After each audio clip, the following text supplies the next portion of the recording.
안녕하십니까. 2025년 1월 16일 한홍구TV 역사통 시작하겠습니다. 원래 경호실 그 뒷부분을 해야 하는데 또 이 김민전 선수가 대형 사고를 치는 바람에 급하게 백골단 얘기를 해야겠어요. 백골단을 그러니까 뭐 80년대 백골단은 이제 사람들이 다 기억을 하는데 원조 백골단에 대해서는 옛날에 자유당 시절에 있었다. 이제 그렇게만 얘기하고 넘어가서 그 백골단이 어떻게 된 건지 그걸 좀 살펴볼까 합니다. 국회 잠자는 백골공주. 이 잠을 대차게 자더라고요. 저도 어디서 잘 주무는 편이지만 저렇게까지 자본 적은 없는 것 같은데 하여튼 그 국회에서 상당히 좀 대차게 잤습니다. 근데 이제 하여튼 뭐 백골단 이렇게 활짝 웃으면서 백골단을 소개했는데 사람들이 경악을 했죠. 뭐 민주진영에서 경악한 거는 말 것도 없고 그 국민의힘 내에서도 사람들이 아주 경악을 한 것 같아요. 호닥닥 이제 그리고 그 백골단이라고 이제 만든 거 김정현 이 사람은 제가 직접 확인해 보진 않았지만 월간조선 기자였다고 그러고 뭐 이중국적자다 뭐 이제 그런 얘기가 있는데 하여튼 이 사람이 그 백골단이라는 걸 조직을 했고 그걸 김민전 의원실에서 이제 그 소개해서 국회 정론관에서 기자회견을 했습니다. 뭐 정론관 저도 기자회견을 많이 했지만 국회의원이 현역 의원이 끼어야만 할 수 있는 겁니다. 그래서 뭐 전번에 정점식 의원실에서 황교안 부정선거 했다고 또 난리가 났었는데 뭐 그거에 몇 배 더 큰 이제 소동이 벌어졌습니다. 아이고 이 흰 화이버를 뒤집어 쓰고 그러니까 이제 백골단이라고 칭하면서 나타나는데 참 이 사람들의 역사 감각, 그 백골단이 멋있다고 생각을 한 건지 참 그렇습니다. 참 우윳빛깔 그 두개골, 투명한 두개골, 백골단의 어머니, 뇌가 없거나 제정신이 아니야. 뭐 하여튼 이거는 뭐 야권 그 6당에서뿐만 아니라 같은 국민의힘 내부에서도 이런 비판이 쏟아져 나온 걸로 알고 있습니다. 뭐 아주 대책에 잤어요. 그러면서 그때 그 국회에서 이제 그러니까 아직 국회의원이 되기 전에 이렇게 국회에서 뭐 졸고 또 참석 안 하고 그런 사람을 이렇게 해서 저런 분들을 위해 국민의 세금을 내야 하는가? 우리 똑같은 말을 돌려주고 싶습니다. 저 왼쪽 장면 요거 뭐 무슨 필리버스터 할 때였다고 하는데 재밌는 게 와서 흔들어 깨웠는데도 안 일어나더라고요. 이제 뭐 하여튼 그러니까 망언을 줄줄이 했어요. 그 농사 한번 지어본 적 없는 뭐 트랙터 어쩌고 저쩌고 그리고 트랙터가 계엄령보다 더 폭력적이라고. 이제 그러질 않나. 그다음에 또 그 중국인들이 탄핵을 찬성한다. 우리 민주시민이 졸제 중국인들이 됐습니다. 그리고 뭐 저 청와대 잠바인가 그거 입은 거 갖고 중국인이 있다 했는데 한국 사람도 청와대 다니는 사람들 많고 또 그게 한 명이 설국 있었다는데 거기에 뭐 정말 몇십만이 모이는 그 군중들의 그게 무슨 대수입니까? 하여튼 그리고 이제 그러다가 백골단이 이제 난리가 나니까 또 이제 이상한 글을 또 하나 올렸습니다. 이게 푸삭치 공작 때문에 속았다. 그래서 이제 그 국민의힘에 마이너스를 주기 위해서 푸삭치가 들어와서 이 기자회견을 준비를 하게 연결했다 하는데 푸삭치로 지목된 사람이 또 펄쩍대면서 내가 왜 푸삭치냐 국민의힘이 그 진성당원이다 하고 나오고 뭐 어떻게 되는 건지 잘 모르겠는데 참 그러니까 이 불리한 일 생기면은 푸삭치도 모으는 뭐 또 푸삭치 책임으로 돌리는 그런 뭐 아주 못된 습성을 끼리끼리 갖고 있고 또 김민전도 워낙 비판을 많이 받으니까 황급하게 이렇게 했습니다. 그러니까 진짜 뇌가 없는 것 같아요. 교수 시절엔 멀쩡해 보였었거든요. 물론 좀 이상하니까 그러니까 처음에는 친민주, 내지는 중도 진보 정도, 뭐 그 정도의 그 포지션을 갖고 토론에 많이 나왔어요. 그러다가 아마 민주진영 쪽에서 잘 안 팔리니까 안철수 쪽으로 갖고 안철수 쪽에 갔다가 점점 하더니 지금은 뭐 완전히 그러니까 극우 그쪽에 가면은 뭐 연예인 대접을 받는다는 수준이라고 하는데, 아이고 진짜 이게 교수였다는 게 믿어지지 않는 그런 얘기들을 하고 있습니다.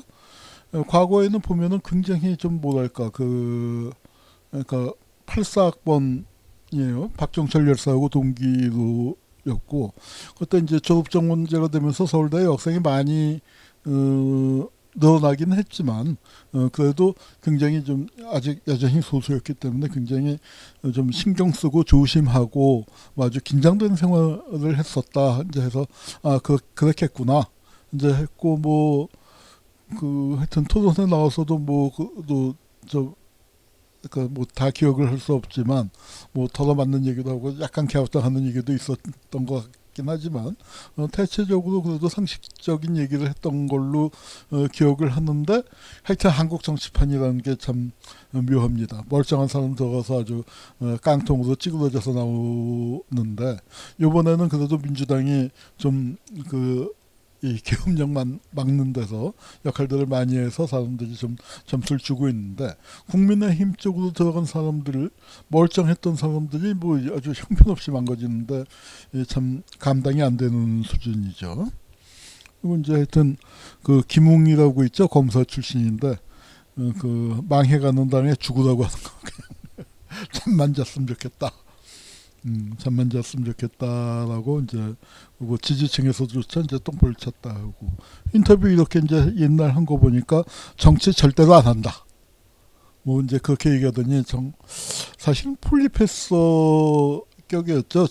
정치학을 해서도 그렇고 또 하여튼 정치 코멘트도 하고 정치권을 기웃하는데, 아마 민주당 쪽에서는 사람들이 알아봤는지 공천을 못 받았어요. 그러니까 아마 뭐 방송에도 많이 나오고 그러니까 그 이제 흔히 말하는 상품성에서 있어 보였는데 아마 실력이 없다고 봤는지, 그리고 이제 진짜로 들어가서 이런 형편없는 짓을 하고 있습니다. 하여튼 SBS 전망대에서 이게 2016년 아니니까 16년이 아니죠. 그러니까 이명박 때니까 2009년 10년 뭐 고무접점인 것 같네요. 제가 연도를 여기 안 적어놨습니다. 예.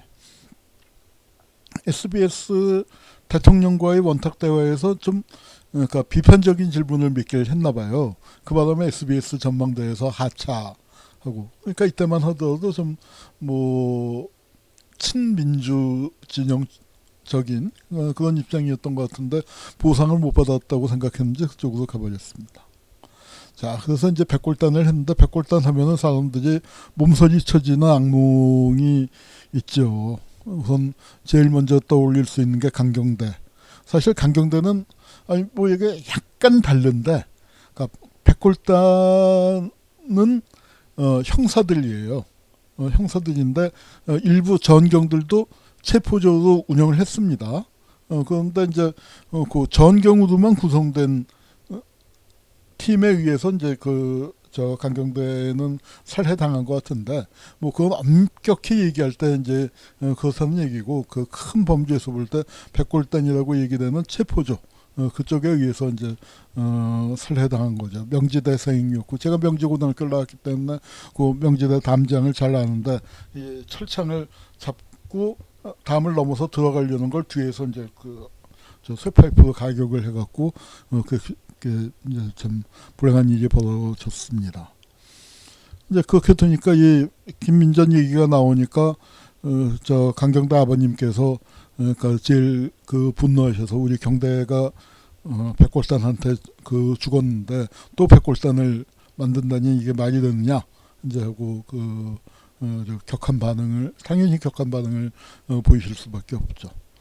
현재 하여튼 그 우여곡절 끝에 백골단을 해체한다고는 했지만 실제로 완전히 해체되지 않고 그러니까 뭐 계속 이런 강력한 체포조가 운영이 됐습니다.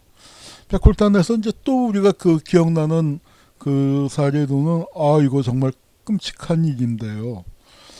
이게 지금 영안실이에요. 박창수라고 저 한진중공업 우리 김진숙 지도위원이 참 가까운 동지들을 그 두 명을 잃은 거죠. 박창수가 죽었고 또저 아유 김 무슨 아유 갑자기 왜 김주익 노조위원장이 또 크레인에서 목을 맸고 그런 그 두 분의 죽음을 그 이어받아서 그러나 죽지 않고 나는 살아야 한다. 싸워야 한다. 이제 그래서 김진숙 지도위원이 열심히 이제 고공농성을 하고 했고 또 하여튼 우여곡절 끝에 복직도 됐고 지금 건강이 많이 안 좋으신 것 같아서 걱정입니다만 하여튼 그런데 이제 이 한진중공업에서 이런 일이 있었어요. 진짜 이거는 제가 그때 안양 영안실에 있었던 사람한테 얘기를 들었는데 정말 너무 기가 막혀서 몸서리가 쳐지는 겁니다. 갑자기 쿵쿵 소리가 나더래요. 그러니까 이제 뭐냐면은 이게 그 수감 중에 있었는데, 그러니까 파업을 하다가 수감이 됐는데 몸이 안 좋아서 병원에 입원을 했어요. 입원을 했는데 변사체로. 근데 그 직전에 안기부 직원이 왔습니다. 그래서 저 안기부 직원이 덤인 거 아니냐, 이제 하여튼 의혹이 많았고 결국 밝혀지지 않았죠. 그래서 추락사 했는데 그 시신을 이제 진상 규명을 요구하면서 장례를 안 치르니까 부검을 하겠다고 영안실을 벽을 깨고 백골단이 침입을 해서 시신을 탈취해 간 장면이에요. 그래서 이제 벽이 이제 쿵쿵 소리가 나서 하더니 이게 뭐야 했더니 벽에 갑자기 구멍이 뚫리고 구멍이 커지더니 글로 사람들이 기어 나오기 시작을 한 거죠. 백골단이. 그래서 참 이런 황당한 장면이 있었습니다. 그래서 이렇게 해서 유가족들을 제압하고 그 다음에 시신을 탈취해 간 겁니다. 그래서 여기 분향소는 아주 난장판이 되고 이런서 강제 부검을 한. 그래서 아마 하여튼 추루탄에 물세례까지 있고 하고 하여튼 이 주검을 지키기 위해서 처절하게 했지만 백골단한테 뺏긴 겁니다. 그래서 그리고 이제 또 우리가 기억해야 할 그 사례가 이제 김기정 열사죠. 성대 여학생이었는데, 그러니까 대한극장 앞 퇴계로 그쪽 골목에서 희생이 됐습니다. 그러니까 이건 이제 백골단이 악 하고 달려들고 최루탄 빵빵빵빵빵 쏴대고 하니까 학생들이 이제 막 피해서 가다가 백골단이 뒤에서 덮치고 학생들이 넘어지고 이태원 압사처럼. 그러니까 이태원 압사에서는 정말 많은 분들이 희생이 됐지만 여기서는 이제 김기정 열사 이제 한 분이 희생이 됐어요. 그래서 참 성대 아마 가정 형편 때문에 취업을 했다가 해서 아마 동기생들보다 나이가 한 두세 살 이제 선사진 이제 위라서 귀정두위로 이제 불리던 참 여학생이었는데 안타깝게 희생이 됐습니다.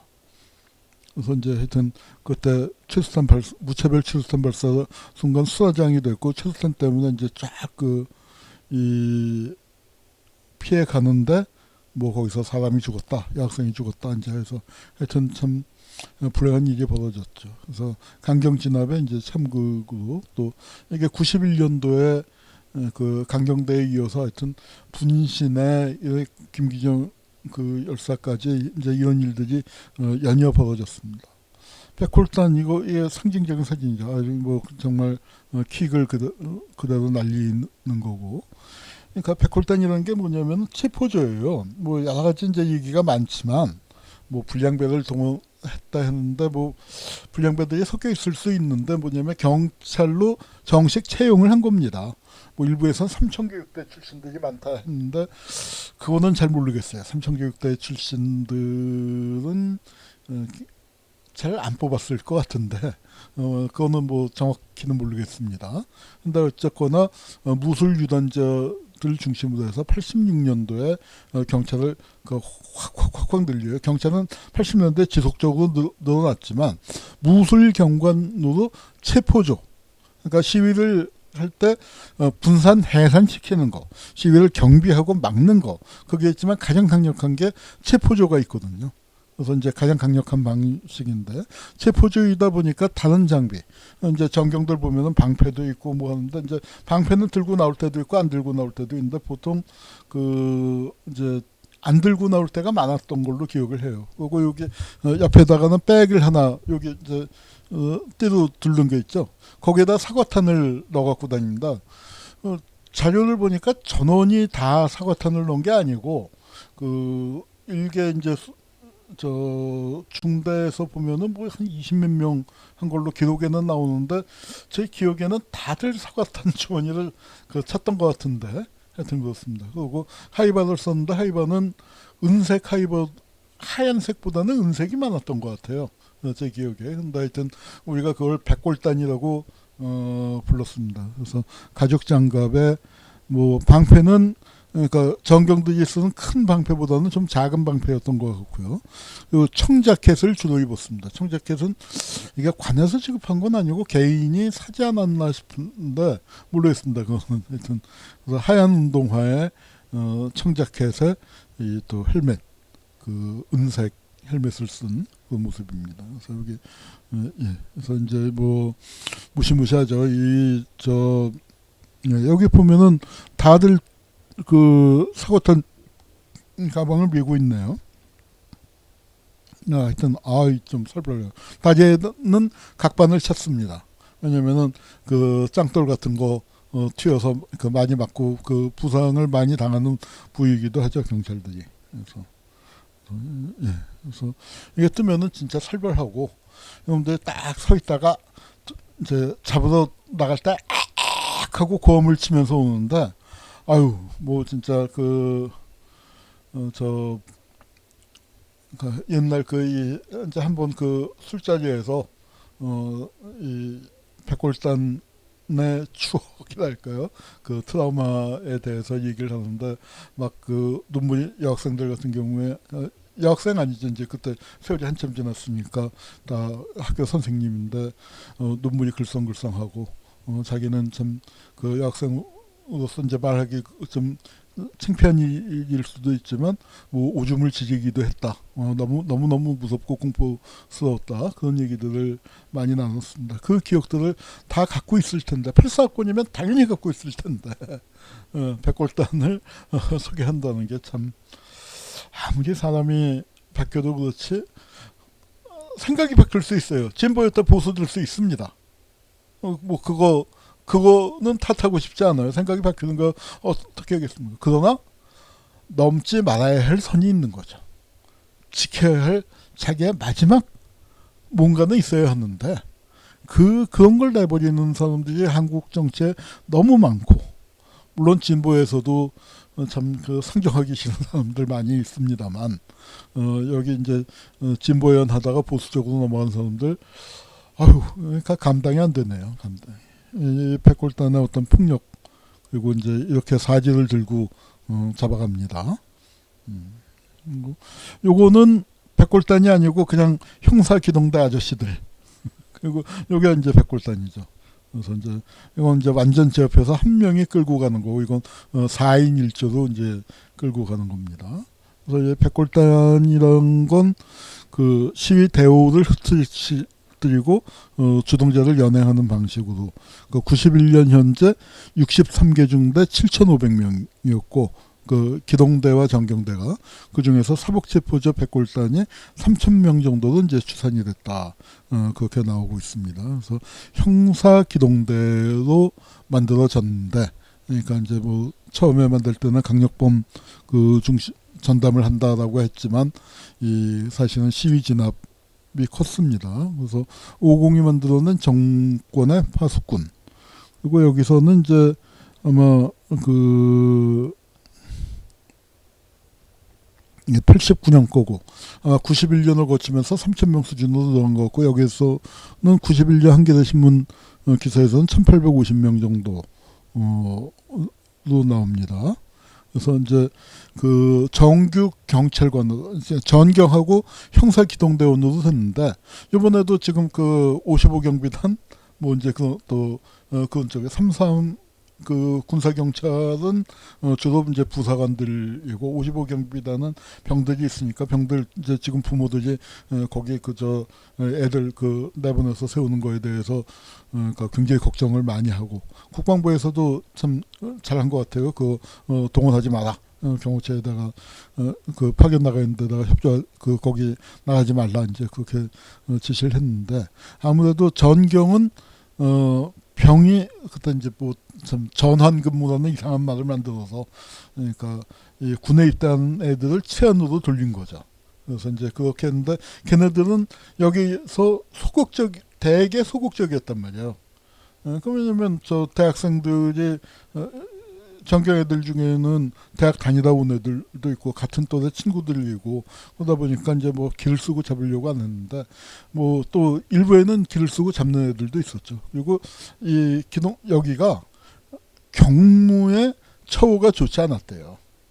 그러니까 처음에는 뭐 진급 많이 시켜주고 뭐 장래가 보장되어 있는 것처럼 모집할 때는 다 그렇게 얘기했는데, 가보니까 경무에 그 대우도 형편없고, 그리고 이제 그 자기들 체포 수당도 없고 위험 수당도 뭐 형편없고, 이제 그렇게 해서 불만이 많고, 그 불만이 많은 걸 학생들한테 푸는 거죠. 그러니까 폭력성으로 그렇게 나타나기도 하고 이제 했는데, 이 전경 애들은 소극적이다 그래갖고 점점점 이제 그 정식 경찰로, 정규 경찰로 바꿔 나갔다고 합니다. 그래서 하여튼 야만적 폭력으로 임무를 수행했고, 과격 진압과 시위가 이제 악순환이고요. 그래서 이제 그리고 그러니까 89년도에 보면은 이제 진압 전술이 진압봉을 쓰는 거, 체포 연행술, 방패술, 진압 대형, 또 진압 대형을 이렇게 짜고 저렇게 짜고 그 하는데, 체포 연행술에는 시위 진압대원 한 명이 시위대원 한 명을 잡을 때, 두 명이 한 명을 잡을 때, 세 명이 한 명을 잡을 때도 11대형, 21대형, 31대형이라고 해서 여기 이제 그 검거 동작을 이렇게 써놨습니다. 써놨는데 아마 혼자서 제압할 때가 가장 폭력적이었겠죠.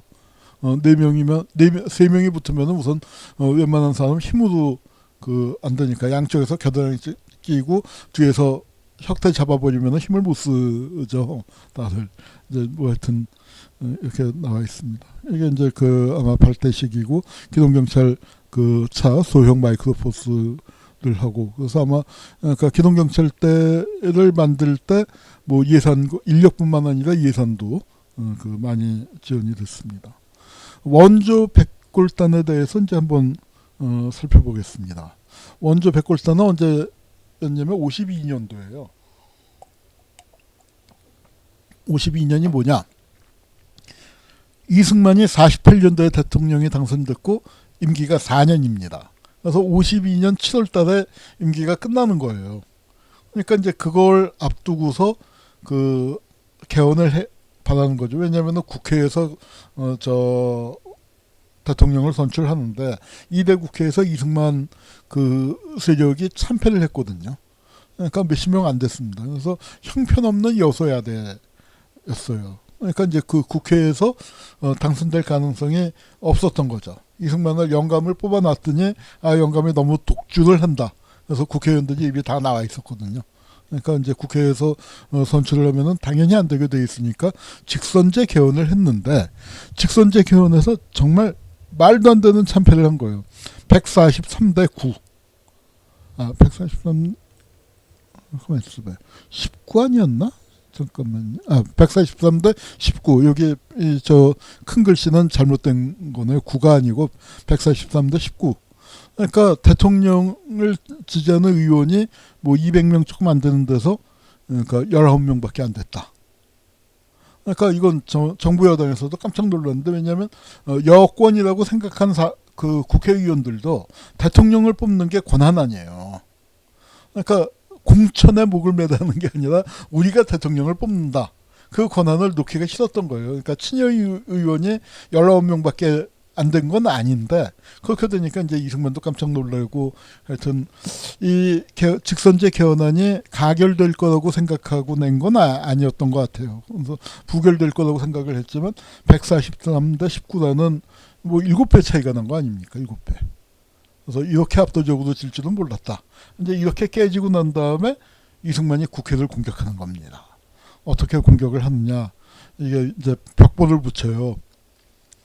요새는 매체가 많이 발달을 했잖아요. 근데 언론 장악이 쉽지 않았고 신문이 여러 개가 많았고, 그런데 그 당시에는 벽보가 굉장히 여론 형성에 중요한 기능을 했습니다. 근데 이제 그 벽보는 야당도 붙일 수 있잖아요. 근데 이제 수법을 어떻게 했냐면 통행금지가 있었단 말이에요. 통행금지가 우리 통행금지가 80년까지 있었지 않습니까? 통행금지가 있는데 야당은 그러니까 통행금지 되기 전에 붙이는 거죠. 근데 여기는 어떻게 하냐면 이제 뭐 백골단이라고 하는 게 거기서부터 만들어지는 건데 그 팀들은 야간 통행증을 가져요. 그러니까 벽보를 어디다 붙이느냐? 야당 벽보 위에다 붙입니다. 그러니까 야당 벽보는 읽을 수가 없고, 야당 벽보는 밤에 이제 사람 없을 때 몰래 싹 붙여놓고 이제 갔는데 밤에 통행에서 이 붙인 풀이 마르기도 전에 그 위에다가 자기들 벽보를 붙이는 거예요. 그러니까 이 백골단 팀이 처음에는 이 벽보 쓰는 팀으로 출발을 한 겁니다. 교회 벽보를 해서 여기저기다 이제 붙이니까 붙이면서 민중의 분노, 그리고 왜 개헌안을 부결시켰냐, 뭐 이제 그 국회의원들을 공격하고, 뭐 그게 말이 점점 살벌해져요. 지금 요새 이 유튜브 들으면은 거기 패널 나온 사람들 어휘가 점점 과격해지죠. 9시 뉴스 앵커들 요새 하는 얘기가 계엄 전에 유튜브 패널들이 하는 수준으로 올라가 버렸죠. 유튜브 패널들은 뭐 말 것도 없고, 뭐 이제 하여튼 그렇게 되는데, 여기서도 이제 보면은 씹어 먹자, 찢어 죽이자, 뭐 착살내자, 뭐 하여튼 그런 식으로 이제 국회의원들을 공격합니다. 그리고 또 뭐가 있냐면 국회의원 소환 운동. 헌법에는 국회의원 소환은 없어요. 우리도 지금 현재 없죠. 뭐 만들자 이제 뭐 그런 얘기가 많습니다만, 그래서 윤상현이 같은, 김민전이 같은 소환해야 한다. 비례대표는 어떻게 소환하나 모르겠네요. 또 뭐 제도를 잘 디자인하면 못할 것도 없죠. 네. 그래서 하여튼 오히려 더 쉬울 수도 있겠네요. 지역구보다. 그러니까 하여튼 그래서 이제 이 교회 벽보 사건이 터지면서 여기 보면 소환은 법리적으로 타당하다. 그래서 이제 국회 소환 운동을 하고 이제 하여튼 그러니까 이 여론 조작이죠. 지금도 유튜브를 통해서 여론 조작을 하고 댓글로 여론 조작하고, 뭐 무슨 알바단이 5만 명이 있다, 뭐 그런 얘기가 또 신문에 보도되고, 윤석열 지지율이 뭐 40%를 넘었다. 말도 안 되는 황당한 얘기들이 이제 나오고 있는데, 이때는 벽보가 여론 조작의 주연 도구였습니다. 그러더니 이제 국회를 쳐들어와서 요건 조금 더 뒤에 일입니다만, 계엄령이 선포된 뒤에 일입니다만, 의원들을 연금하기까지 했어요. 민중자결단이 의사당을 포위하고, 그리고 이제 하여튼 그 무렵에 김성수 부통령은 사표를 내고, 요 해산결의안이라는 게 뭐냐면은 국회의원이 국회 해산결의안을 냅니다. 민중자결단도 국회를 해산하라. 윤석열이가 뭐예요? 국회가 말을 안 들어서 해산시키려고 계엄령을 선포한 거 아니에요.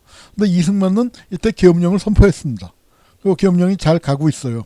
가고 있는데 국회를 해산하지 않고 국회는 그냥 뒀죠. 그러니까 이승만이가 독재자지만 윤석열보다는, 윤석열에 비해서는 의회를 존중했다고 할 수 있겠네요. 물론 이승만도 참 의회를 짓밟았죠. 국제원의회가 생기자마자 국회의원의 6.5%를 국가보안법 위반으로 구속시켜버리고, 그 구속시킨 사람 13명이 다 백범 지지자입니다. 그 백범은 암살하고, 뭐 이제 하여튼 그렇게 됐습니다. 그래서 의사당에서 국회의원들을 5시간 반 동안 연금하고 있다가 경관이 출동해서 간신히 이제 풀어줬다 합니다. 그리고 민의에 반하는 국회를 해산하라. 그래서 자결단에서 추진하는 거예요. 그러니까 언제부터 개헌안이 부결된 1월 달부터 쫙 해서 6개월 동안 그 사이에 계엄령은 선포된 거죠. 계엄령은 선포되고, 그다음에 국회의원들 국제공산당 사건으로, 또 국제구락부 사건으로 다 수십 명을 또 구속을 시키고, 국회는 해산한다, 연금하고, 그다음에 소환. 그거 누가 하냐면 지방의원들. 그다음에 지방에서 국회의원 일종의 의정 보고회가 아니라 뭐 귀향을 하면 환영대회란 걸 열어서 국회의원을 나오게 한 다음에 거기서 이제 다 저 대한청년단에서 다 그러니까 역할 분담을 하고 각본을 짜갖고 국회의원한테 압박해서 왜 개헌안 내각제 개헌안에 찬성했느냐, 직선제 왜 반대했느냐. 그러니까 그게 의원이 답을 이렇게 하면 요렇게 받아쳐라는 그 상세한 리스트를 다 만들어갖고 각본을 짜서 내려보내서 이제 국회의원들 한 10명이 호되게 또 당했죠. 그러니까 국회의원이 지역구도 못 내려가는 거예요. 그래서 이제 하여튼 굉장히 위축시켜 놓고 그래서 결국 나중에 발췌 개헌안이라는 걸 통과시키게 됩니다. 그 무렵에 윤치영이 이제 그때 이승만의 초기 비서실장이죠. 첫 번째 비서실장을 지낸 윤치영이 회고록에다가 썼는데 백골단은 범일동에 있는 조선방직을 중심으로 강모 씨가 민의동원본부를 내세워 동원된 단체고 딱벌 때는 주로 모청년단체에서 조정하는 것으로 알려졌는데 모청년단체는 대한청년단입니다. 그때는 청년단이 다 통합이 됐어요. 통합이 돼갖고 대한청년단을 의미하는 겁니다. 그래서 백골단과 이제 딱벌 때를 뒀는데 여기 이제 조선방직을 중심으로 한 강모 씨는 누구냐? 그 전에 이 얘기를 먼저 해야 할 거네요. 이제 우리가 흔히 백골단, 민중체결단, 딱벌대 해서 단체가 3개가 있는 것으로 얘기를 하는데 실은 단체는 2개였습니다. 딱벌대는 민중체결단 아래의 행동대 였다고 그래요. 요걸 이제 만들게 된 건 양우정이라고 저 초기 자유당의 실력자예요. 아주 초기에 만들어질 때. 그런데 정국은 간첩 사건이라고 해서 이제 날아가고 의원직도 상실하고 구속되고 그런데 원래는 카프 출신의 좌파 시인입니다. 근데 우파로 전향을 해갖고 이승만 이제 열심히 충성하고 빨아주고 이승만 이제 이승만 대통령 독립 노선의 승리인가 하는 책도 내고 굉장히 그 실세로 활동을 하고 이때 실세일 때 한 거죠. 그때 누구랑 같이 했냐면은 문봉재하고 조용주는 일본에 있었습니다. 근데 불러들인 건 이승만이에요. 이승만이 불러들여서 이제 아마 양우정하고 얘기를 같이 해서 불러들였겠죠. 양우정하고 이제 이승만하고 같이 얘기를 해갖고 불러들였을 텐데 뭘 했냐면은 그 문봉재가 서북청년단 답방 아닙니까? 서북청년회 그 회장을 지내고 대한청년회 단의 부단장으로 있었는데 일본에서 뭘 했냐면 학도의용군을 조직한 거예요. 일본에서. 일본에 있는 제일동포 청년들 중에서 우파 청년들을 한국전쟁의 의용군으로 참전시키는. 그래서 제일의용군으로 참전하는 사람이 굉장히 많습니다. 그 중에는 그 한통년 의장을 지낸 곽동의 선생 같은 분도 그 제일의용군으로 참전을 했던 분이죠. 그걸 했고 그거서 한청 부단장 자격으로 했고 한청의 제일 조선인 지부가 있죠. 제일 한국인 지부. 그러니까 일본 지부가 있는데 일본 지부 단장이 그 옆에 사진 왼쪽이 문봉재고 오른쪽이 그 조영준인데 조영준은 저 창녕조 씨 조국이랑 같은 그 조자입니다. 그래서 저 조영주가 나중에 민단 단장도 지냈는데 누구냐? 일본에서는 뭘로 유명했냐면 가라데. 가라데에 아주 저 고소였던 모양이에요. 그래서 왜 우리 어렸을 때는 고우영이 만화를 그려갖고 선풍적인 인기였는데 최배달이라고 있습니다. 최영의라고 굉장히 가라데의 고수였죠. 그 최영의의 선생님이에요. 최영의 사부에서 아마 그 무술인이라서 이제 아마 그런 그 우파 청년들에서 리더십이 있었던 모양인데 그래서 문봉재가 가서 조용주랑 손잡고 저 우파 청년들을 조직을 했는데 그 둘을 불러들인 거예요. 그래갖고 야 너희들이 뭘 좀 해봐라. 그래서 이제 그 계획을 짠 게 뭐냐면은 그러면은 우리가 이제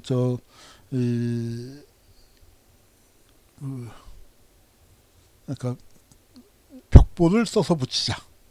그러니까 이제 그때 삐라보다도 벽보가 더 효과적이다. 이거 왜냐하면 그때 인쇄시설도 마땅치가 않고 하니까 이 벽보는 옛날 저 대학가의 대자보 있죠. 지금은 이제 뭐 저 큰 활자로 아직도 손으로 쓰는 게 많고 그래도 또 좀 이제 큰 전지 인쇄가 출력이 가는 데서 그 출력해 오는 친구들도 있는 것 같은데, 그래서 이제 이걸 그쪽 그 만든 저 그러니까 벽보를 손으로 쓰는 겁니다. 그래서 이제 밤에 그러니까 한 10명쯤 7, 8명이 모여 갖고 벽보를 써서 그러면 한 50장쯤 쓴대요. 그래서 이제 통금 때 낮부터 써서 통금되면은 나가서 이제 요소에다가 그 대개 그러니까 저 야당 벽보가 어디 붙이고 갔다 하는 거를 이제 파악하고 있다가 그 위에다가 덧붙이는 식으로 그래서 올빼미 작전을 했습니다. 그래서 근데 이제 그 이 문봉재가 서북청년단 출신이고 요 백골단 딱 볼 때 요 역할에 그 서북청년단이 많이 동원이 되는 거예요. 그래서 이제 그 서북청년단 뭐 잘 아시다시피 제주에 가서 못된 짓 많이 했고 우리 그 박태균 교수 그러다 보면 군정청이 나치와 KKK를 합친 것 같다. 야, 이거 살벌한 얘기죠. 나치는 세계에서 제일 나쁜 놈, KKK는 미국에서 제일 나쁜 놈. 그걸 합친 것 같다. 그리고 아주 살벌하지만 근데 우리 편이고 유능하다. 뭐에 유능하냐? 좌익을 때려잡는데. 그러니까 서북청년단을 왜 키웠냐면 미군정이나 경찰이 뒷배를 봐줬고 뒷배를 봐준 정도가 아니라 서북청년단 출신이 군과 경찰의 중심이 된 거예요. 그래서 서북에서 내려온 대다수가 군에도 들어가고 포병 같은 데는 뭐 완전히 거의 경상도 출신들 일부 빼놓고는 거의 대부분이 그 서북 출신들이었고 그래서 6사 5기 8기가 많습니다. 5기 8기가 또 뭐예요? 박정희가 끌어들여갖고 쿠데타를 5.16을 한 게 5기 8기죠. 5기 8기에 특히 서북 출신들이 많았습니다. 그래서 이제 하여튼 그들이 그러니까 같은 서북 청년들이 군과 경찰에 많이 들어가 있고 거기 다 못 들어간 청년들이 밖에서 서북 청년단 활동을 하는 건데 굉장히 야만스러운 짓을 많이 했죠. 그러나 제가 중요한 슬라이드를 빠뜨렸네요. 하나. 그 서북 청년단이 결코 야만인이 아닙니다. 그리고 서북 청년단이 어딜 또 많이 들어갔냐면 서울대, 특히 상대에 많이 들어갔어요. 그래서 와 공부 잘했나 보다 하는데 옛날에는 학력 증명을 인후보증으로 해서 뭐 북한에서 증명서 찍을 수 없잖아요. 예 맞아요. 우리 저 평양고보 같이 다녔어요 하면은 그냥 서울대에 입학이 됐습니다. 그게 그 중에서 특히 상대에 많이 입학을 했다고 그래요. 아마 의식적이었을 거예요. 상대에 좌익 교수들이 많았는데 그렇게 서북 청년들이 들어가서 난리굿을 치는 바람에 많이들 월북을 했죠. 월북을 한 이유가 뭐 서북 청년단 등살 때문만은 아니겠지만 여러 가지 복합적인 이유가 있겠지만 하여튼 서울 상대에 많이 들어갔습니다. 그래서 뭐 김재순, 홍성철 또 그다음에 그 유명한 작가죠. 김은국. 한국 작가로서 최초로 노벨 문학상에 후보로 올랐던 순교자, 빼앗긴 이름 등등의 이제 작품을 썼습니다. 그 김은국 같은 사람은 세계적인 지성이거든요. 근데 서북청년단의 막내 활동가였던 거예요. 그래서 서북청년단이 야만스러운 짓을 했지만 야만인들만 있었던 건 아니다. 굉장한 지식인들. 상당 나중에 아주 한국 사회의 대표적인 지식인이 된 사람들 중에 서북청년단 출신들이 아주 많습니다. 하여튼 이 서북청년단은 경찰 제복을 입고 하기 힘든 일을 대신해주는 그러니까 경찰과 역할 분담이 되고 미군정에 아주 비호를 받으면서 다른 청년단체들이 많이 있었죠. 민청도 있고 광복청년단도 있고 뭐 민족청년단도 있고 뭐 그런데 그 중에서도 단연 서북청년단이었던 겁니다. 그래서 이 가려진 가해 기록 하여튼 뭐 제주도에서는 아주 끔찍하죠. 끔찍하고. 근데 이 서북청년회를 빨아주는 책, 뭐 이게 기파랑 100년 동안 기파랑하고 100년 동안이 이제 그 극우 출판사인데 극우 역사책 많이 내는데 거기서 그 나온 책입니다. 그리고 백골단의 아까 강아무개라는 건 강일매예요. 양아들로 소문났는데 이제 뭐 소문은 그렇게 난 건 사실입니다. 근데 정확하게 관계는 뭐냐면은 강일매의 아버지가 그 이승만의 그 선산의 묘직이에요. 그러니까 이승만은 일찍이 미국으로 갔잖아요. 근데 그 묘를 계속 그 묘직이가 충성스럽게 돌봐준 겁니다. 근데 이제 강일매가 나타나서 누구 아들입니다. 그리고 이제 그 아버지 묘에 대해서 그 이승만 부모님 또 그 조상 묘에 대해서 이제 이렇게 하다가 그런데 이제 저 빨갱이 등살에 내려왔습니다.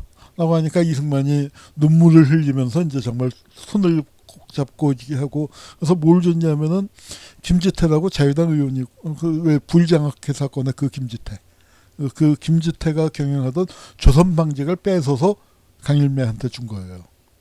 그래서 여러분 그 조박낙지 많이 보셨죠? 그 조박낙지가 조선방직 바로 앞에 있는 낙지집들이 맛있다고 그래갖고 이제 조박낙지가 됐는데 그 조방을 갖고 아마 거기서 나오는 돈으로 백골단을 후원했던 것 같습니다. 그리고 민중자결단은 어디 쪽에 많았냐면은 이범석 초대 국무총리였고 민족청년단이라는 단체를 있어. 민족청년단을 형식적으로 해산을 시켰지만 뭐 너 총리 할래 민족청년단 단장 할래. 그래서 청년단 해체 안 시키면은 총리 그만둬라. 이승만이 압력을 가해갖고 이제 하여튼 뭐 눈물을 흘리면서 이제 민족청년단을 해산시켰지만 그래도 족청계라는 게 70년대까지, 80년대까지도 유지됐다고 생각을 해요. 이희호여서도 족청입니다. 거기 인물이 많았어요. 뛰어난 인물들이 많았는데, 하여튼 그 족청의 단장이었고, 민중재결단에는 그 족청 사람들이, 좋은 사람들도 많았지만 또 이제 이범석을 따라서 그런 그 못된 정치 공작에 들어갔습니다. 그래서 이범석이 내무장관으로서 그러니까 총리를 지냈는데 다시 내무장관을 맡으면서 이 부산정치파동의 주역이 됐죠. 주역이 됐는데 이승만한테 그거 토사구팽을 당해버렸죠. 토사구팽을 당했는데 하여튼 민중재결단은 그렇습니다. 그래서 이 민중재결단 이게 관제데모 사진들이 조금 남아있네요. 부산일보에서 낸 임시수도 천일 그 책에 보면은 요 사진들이 좀 있습니다. 그래서 관제데모를 했고 또 이렇게 국회 해산을 하면서 이제 데모대가 몰려 들어갔고 이 시위를 그때 내무장관은 장석윤인데 진짜 아팠는지 하여튼 병이라고 하고 들어 누워 있었고 병원에 입원하고 있었고 그 차관 상공차관 하던 사람이 와서 이 내무차관을 하면서 시위를 진압했는데 시위를 너무 잘 진압하는 바람에 이승만이 화를 내갖고 잘렸습니다. 그래서 이제 이범석이가 들어오면서 다른 사람이 이제 또 족청 출신이 이제 차관했던가 그럴 거고 그리고 이제 이런 민중재결단 그런 데서 뭘 하냐면 야당에서는 호헌 집회를 하죠. 그러니까 이제 그런데 그 야당의 집회를 침탈한 거예요. 그래서 여기 이제 사진에 있는 분이 김창숙 선생, 유림의 고도였던 김창숙 선생이 테러를 당하고 그때 뭐 조병옥, 유진산, 서상일, 백남훈 등이 또 두들겨 맞고 이제 그런 일이 있었습니다. 이제 이런 과정을 거치면서 이제 발췌개헌이 되는 거고. 민중재결단이 한 게 뭐냐면은 이승만 박사의 출마를 간청. 이승만은 나 나이 많아서 출마 안 해. 그러면은 이제 와서 이렇게 하면 민의가 그러니까 못 이기는 척하고 2대 때도 그렇고 3대 때도 그렇고 뭐 이제 하여튼 그런 쇼를 했습니다. 요거는 그 재결단 데모는 아니고 정전 반대 휴전회담 반대 데모인데 상위 군인들이 했는데 국회의사당 앞에 이렇게 이제 자빠져 누워버린 건데 민중재결단도 뭐 비슷하게 국회의사당 점거하고 사진이 남아있지 않아서 그 시기 1년 뒤에 거지만 한번 갖고 와봤습니다. 시위 진압의 역사, 뭐 이거는 간단하게만, 이것도 자세하게 얘기하자면 길어요. 시위 진압에 실패한 게 대표적인 게 4.19죠. 4.19는 어떻게 했습니까? 발표를 했습니다. 발표를 했는데도 시위 진압을 못했습니다. 그 발표를 했다는 건 시위대를 적으로 간주하는 거죠. 그리고 이건 이 사람들이 진짜로 이승만에서부터 경찰에 이르기까지 시위는 누가 하는 거냐? 빨갱이들이 들어가서 선전선동을 해서 그렇다. 우리가 증거를 못 잡았을 뿐이지 빨갱이들이 있다. 그렇기 때문에 쏴도 된다 하는 식의 생각을 갖고 있었고, 그 생각은 꽤 오랫동안 이어졌습니다. 다만 뭐가 있냐면은 발표를 했다가 정권이 무너졌잖아요. 그래서 박정희 시기에 발표가 없었던 거예요. 그거는 박정희도 굉장히 악랄한 독재를 했지만 시위대한테 총을 쏘면은 정권이 무너질 수 있다. 그리고 미국이 용납하지 않는다. 그게 있었어요. 그래서 지금 이제 윤석열이가 저기 버티면서 저 쫄보가 무슨 짓을 할지 모른다. 그 밑에 있는 맹동 세력들이 무슨 짓을 할지 모른다 하는데, 뭐 총을 저는 안 쏘리라고 생각을 하고, 쏘면 어떻게 돼요? 그건 정말 내란 목적 살인으로 저 사형제 폐지 문제지만 진짜 이런 때는 불끈불끈 그런 생각이 듭니다. 하여튼 그러니까 이 한국 정치에서 그래서 굉장히 중요한 게 시위에서 총을 쏘면 안 된다. 제가 남아프리카 같은 영화를 보다가 깜짝 놀란 건 뭐냐면은, 와, 시위 시작하고 얼마 안 됐는데 총을 쏘더라고요. 시위대를 향해서 공포를 쏘는 게 아니라 시위대를 향해서 지향사격을 하고, 그 시스타엑트 같은 영화, 헐리우드 영화도 좀 그 남아프리카상을 조금 가볍게 한 건데도, 그런데도 거기서 그 시스타엑트 보다가 깜짝 놀랐습니다. 한국에서 치열하게 데모를 겪었는데 이제 발동 걸고 데모 좀 하려고 하는구나 하는데 바로 총을 쏘기 시작을 하더라고요. 근데 한국은 총을 안 쏜 이유가 총을 쏘면 정권이 무너진다. 대신 이승만은 경찰 갖고 막기가 어려웠죠. 그래서 이제 경찰에 이제 출산도 도입을 하고 여러 가지 이제 그 시위 진압 기법도 도입을 하고 뭐 이제 그렇게 했는데, 요 시위 박정희 시기의 시위 진압에 관해서는 권혁은 박사라고 우리 지금 우리 연구팀에서 같이 활동하고 있는 그 젊은 박사가 좋은 논문을 썼습니다. 그래서 그 논문 내용을 다 소개하면 조금 좋은데 시간이 없어서 간단하게만 말씀드리겠습니다. 그래서 이제 군을 동원을 합니다. 군을 동원을 해서 군은 특히 특전사를 중심으로 공수부대를 중심으로, 공수부대는 왜 미국의 그 지휘권 밖에 있거든요. 전시 작전 지휘권 밖에 있는 부대가 공수부대예요. 그래서 공수부대가 이제 광주에도 투입이 됐고, 계엄령 선포되면은 이제 주로 많이 투입이 됐습니다. 계엄령이 있고, 지금은 이제 국방부에서 폐지했습니다만 위수령이라고 해서 계엄령보다는 조금 단계가 낮습니다만 또 시위 진압에 군을 동원을 할 수 있는 체제. 그래서 박정희 시대에는 계엄령과 그 위수령이 시위 진압용 목적으로 많이 발효가 됐습니다. 이승만 때는 무슨 그 여순 사건 제주 4.3 그 무장 그 봉기를 진압한다는 명목으로 됐지만 일반 시위에 계엄령이 선포된 적은 없어요. 그러니까 부산 정치파동은 자기가 친위 쿠데타를 하려고 계엄령을 선포한 거고, 시위 진압을 목적으로 한 건 아닌데 박정희는 6.3하고 그다음에 위수령이 3번 했죠. 그러니까 65년, 71년 그리고 79년도에 했고, 계엄령은 시위진압용으로 2번 했고, 긴급조치 또 시위진압용 뭐 긴급조치는 1호, 4호, 7호, 9호 다 그렇습니다만 특히 7호가 바로 그 고려대 시위를 진압하기 위해서, 그러니까 정말 한 학교의 시위를 진압하기 위해서 긴급조치를 선포하기도 하고 그렇습니다. 그래서 이제 하여튼 무장군인이 고대에 뭐 여러 차례 난입을 했고요. 그래서 학생들을 연행을 하고 뭐 학교 안에서 캠퍼스 안에서 이렇게 뛰어다니는 장면이고, 가도 시위 진압하는 거고요. 또 이건 연대 백양로를 이제 그 군대가 점령을 했고 헌병이 연행하는 장면입니다. 그리고 이게 구령차에 검거된 학생들을 구령 트럭에 싣고 가는 거고, 여긴 어디쯤 될까요? 뭐 정확히 모르겠네요. 어쨌든 학생들을 잡아가는 장면입니다. 그리고 이건 또 이제 시위 진압할 때는 또 최루탄이 엄청나게 많이 쏴서 최루탄을 위해서 우리 희생자도 많고 부상자도 많았습니다. 지금 공식적으로는 98년부터 이제 최루탄을 안 쐈는데, 뭐 요번에 경호처가 그 저항을 많이 하면 쏴야 하는 거 아니냐, 뭐 그런 얘기들을 유튜브에서 하는데, 뭐 안 쏘고 진압하는 게 가능할 거라고 생각이 듭니다. 그래서 최루탄을 이렇게 하늘로 쐈는데, 이제 김주열 같은 경우는 지향사기 시위대한테 직접 쏜 게 아닌가, 뭐 의심이 되기도 합니다. 하여튼 이건 이제 페퍼포그.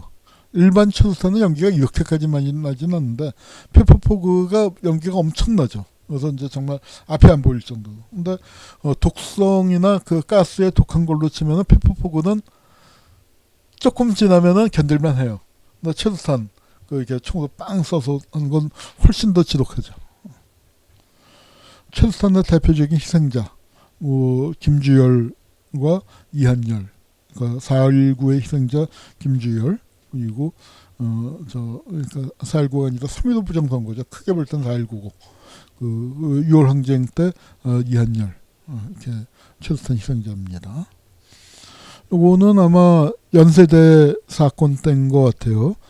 또 백골단이 대거 투입이 됐죠. 98년 이후에 이제 최루탄 사용은 중단됐지만, 그러나 폭력 총량 불변의 법칙이라고 할까요? 2001년, 그러니까 2001년이면 역시 김대중 대통령 때인데, 이때 부평 대우자동차 폭력 진압이 또 아주 살벌하게 유명했었고, 또 2009년 쌍용차 폭력 진압이 또 아주 살벌한 진압으로 유명했습니다. 그래서 이런 폭력 진압은 계속됐습니다. 특히 노조원들의 진압을 아주 강력하게 했었죠. 촛불 시위 때도 이제 폭력 진압, 이것도 아주 유명한 사건이죠. 여대생이 여대생 머리를 군홧발로 짓밟는, 전 뇌진탕 생겼을 것 같은데 어떻게 됐나 모르겠네요. 물대포, 촛불, 물대포를 본격적으로 쓴 게 아마 그전 시위엔 어땠나 잘 모르겠네요. 하여튼 2008년 시위 때부터 물대포를 많이 쐈고, 특히 청와대 입구 그쪽에서 많이 쐈습니다. 이거는 백남기 노인 때, 이번에 남태령 추운 데서 물대포, 그래도 우리 여성들이 많았죠. 여성들만 있었던 건 아니지만 여성들이 압도적으로 많았는데, 물대포 안 맞은 거 백남기 노인의 농민의 희생이 있었기 때문이고, 또 최루탄 안 맞은 거 박정철 김주열의 희생, 이한열 김주열의 희생이 있었기 때문이고, 그 다음에 잡혀가서 고문당하지 않는 거는 박정철, 권인숙, 김근태, 그런 분들의 희생과 저항이 있었기 때문이라고 생각을 합니다. 뭐 여생되는 과정에서 2008년 촛불이 굉장히 평화적으로 진행이 됐는데 경찰이 폭력을 쓰면서 왔죠. 그러니까 아마 뭐 시대가 약간의 폭력, 그래서 이걸 당하고 난 다음에 2016년 촛불, 거기서는 완전 비폭력으로 갔고, 이번에도 이제 마찬가지입니다. 그래서 전 세계에서 이런 비폭력으로 시위를 할 수 있는 나라 사실 많지 않습니다. 그런데 이걸 하나의 새로운 기준으로 만들어낸 게 한국민주주의죠.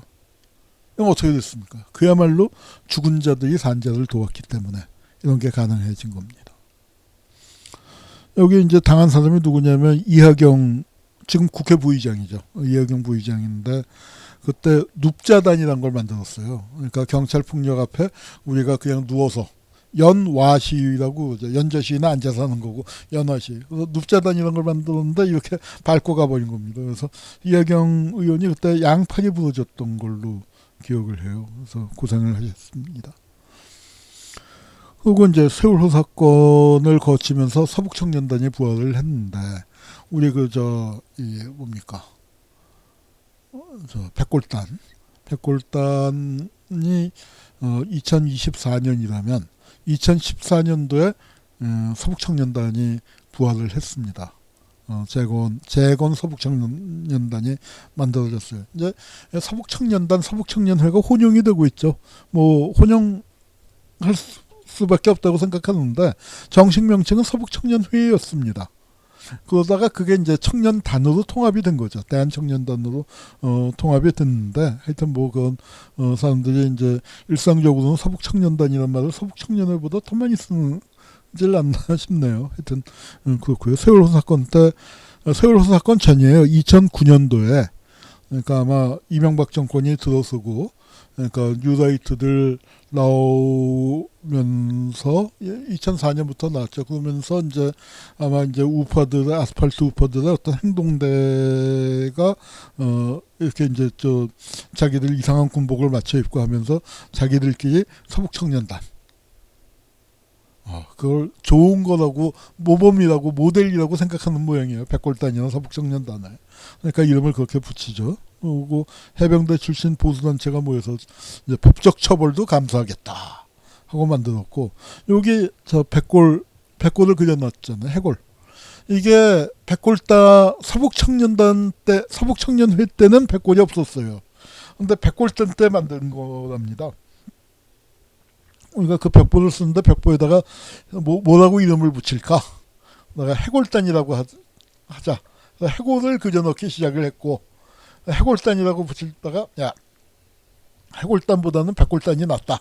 그래서 이제 아까 양우정이 문봉재 조용주 셋이서 이제 백골단 명칭을 만들었고 그 명칭을 따서 이제 이 서북청년단으로 부활을 시킬 때 2009년도에 자기네 깃발에 태극기에 봉황음이 들어갔나 모르겠네. 자기들이 대통령인지 그러면서 이제 해골까지 그렸습니다.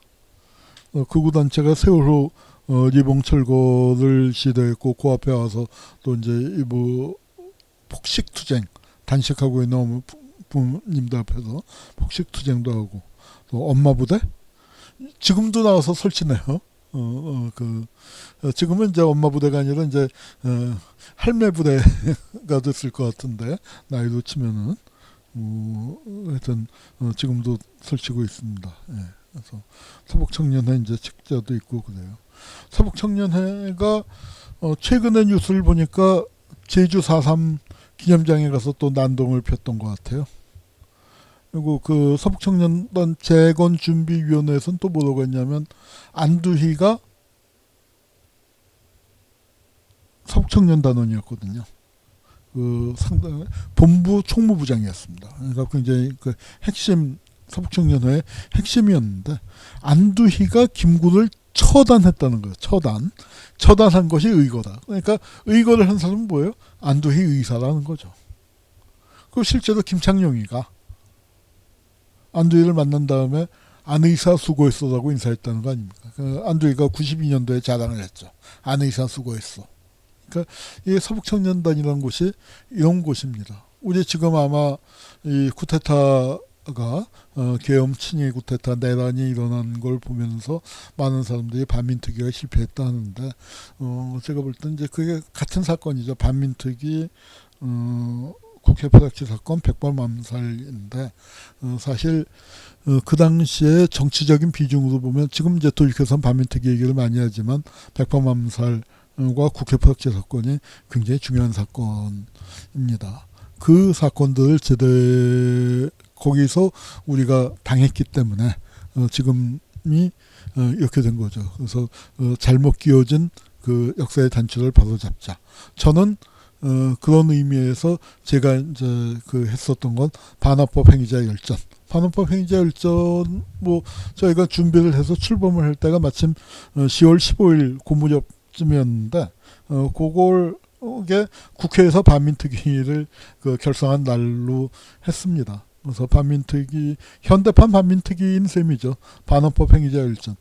2015년도에 반헌법 행위자라는 말을 쓸 때는 사람들이 좀 이상하다고 반민주 행위자나 독재인 명사전으로 하지 왜 그러냐 했는데, 지금은 반환법이란 말이 아주 일상화됐고 저희가 선점을 했고, 말씀드린 것처럼 책 원고 거의 5만 매입니다. 5만 매에서 약간 빠지는데 4만 8, 9천 매 되는데, 출판사도 일단 넘겼는데